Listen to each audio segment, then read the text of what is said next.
Welcome to this explainer. Today we're diving into a really fascinating intersection where ancient theology meets modern psychology. We are going to look at exactly how human beings navigate, survive, and ultimately grow from severe hardship. We're talking about the building blocks of a truly balanced, resilient character. And you'll actually notice we aren't using any drawings of people in our visuals today. That's totally by design. We want to keep your attention completely focused on the raw elements themselves, the wings, the fire, the gold, and the profound psychological concepts they represent. So let's just get right into this pure, undistracted look at the human spirit. Let's kick things off with this absolutely striking metaphor from the classical Islamic scholar Ibn al-Qayyim. He said, "The heart, in its journey to Allah, is like that of a bird. Love is its head, and fear and hope are its two wings." I mean, it just brilliantly illustrates that a balanced personality requires both hope and fear to keep flying. Think about the basic aerodynamics of a bird for a second. Obviously, if the head is gone, it's game over. But if it loses just one of its wings, whether that's the wing of hope or the wing of fear, it's going to spiral completely out of control. It can't fly gracefully anymore, and honestly, it instantly becomes an easy target for any predator out there. You absolutely have to have both of these forces working in perfect equilibrium to weather the storms of life. So what happens when we lose that balance? Well, we run straight into the sheer danger of extremes.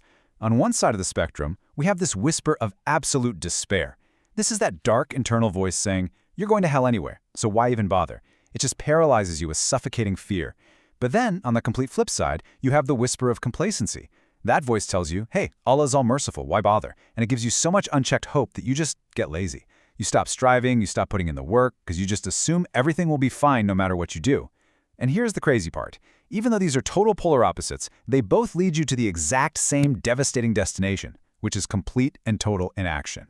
So how on earth do we fix this? Well, finding that exact middle ground creates a state where you're sharply aware of your own flaws, but at the same time you're overwhelmingly confident in divine mercy. And this balance is actually validated by an amazing historical interaction. The Prophet Muhammad once visited a young man who was on his deathbed and just asked him, how he was feeling. The youth replied that he had hope in God, but he was also terrified about his sins. The response he got reveals a really profound truth. He was told, "These two things cannot meet together in the heart of a servant, except that Allah gives him what he hoped for and saves him from what he feared." That's a huge confirmation, right?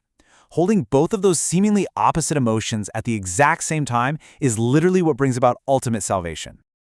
All right, moving into section 1, the meaning of fitna, refining the human spirit.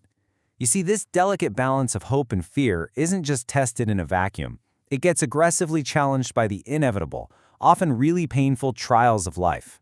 It's funny, because usually, when people go through tough worldly trials, they immediately think they're just being punished. But let's look at the actual linguistic definition here.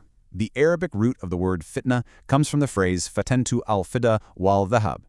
Literally, that means to melt gold and silver in a fire. And why would you do that?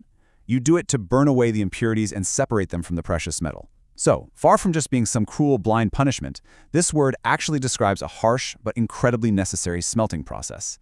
It proves that theological trials are designed to purify us, to pull that high-value character out from deep inside us. They're meant to refine us, not destroy us. And hardship isn't just random, either. There's an actual hierarchy to it. The prophets are tested first and most severely, then the righteous, and then the next best, and so on down the line.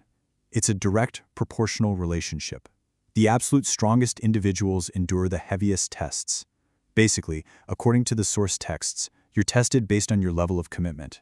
If you are incredibly strong, your test in that metaphorical fire is going to be way more severe. And you stay in that fire, enduring those trials and worldly earthquakes, until you eventually walk the earth completely unburdened by past wrongs. The fire literally just burns all those impurities away.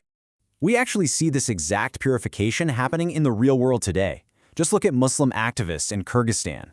These folks face incredibly severe state oppression and imprisonment just for their religious work. It's an immense, real-world trial that would honestly break most of us. Yet, Imam Rashad Kamalov, a man whose own father was literally gunned down by state security services, noted that this intense pressure actually strengthens them. He said, after someone has experienced fear once, the fear disappears. Just think about that. Going through the fire, facing absolute worst-case scenarios, actually cures them of their anxieties. All those impurities of worldly fear are completely burned away, and it just leaves something totally indestructible behind. Of course, enduring these trials patiently isn't just about grim, white-knuckled survival. It requires actively maintaining that perfectly balanced personality we talked about earlier, not compromising and actively focusing on the good. And yeah, that is unbelievably difficult in practice, which is exactly why the ultimate compensation for doing it is so unimaginably high. As the Quran states in chapter 39, verse 10, the steadfast will be paid their reward in full without any reckoning. So that smelting process, as incredibly painful as it might be, it's the very mechanism for achieving an unquantifiable immense reward. All right, Section 2, Post-Traumatic Growth, the Fire in Modern Psychology. This builds a pretty perfect bridge from 14th century theology right straight into the 20th century science of trauma survivors. Back in the 1950s, a Polish psychologist named Kazimierz Dabrowski did this truly fascinating study. He spent a ton of time with Polish survivors who had lived through some of the absolute most gruesome, rubble-strewn horrors of World War II. We're talking about everyday people who had experienced mass starvation, the literal bombing of their cities into dust, torture, and just profound personal tragedies. Dabrowski went in specifically looking for the emotional scars left behind by all this horror.